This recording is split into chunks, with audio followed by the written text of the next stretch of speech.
Hello guys, today we'll know how to open a trekking pole and even how to close it. So there are some precautions which need to be taken. So this is the cover for the trekking pole.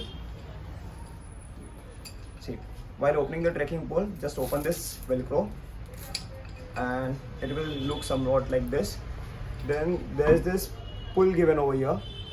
So just pull it until you hear a clicking sound. See, and this ball bearing will come out. So your trekking pole is ready. Now depending upon the height, it's like if you want to increase the height, just simply open this, increase the height and press it. So this is all ready.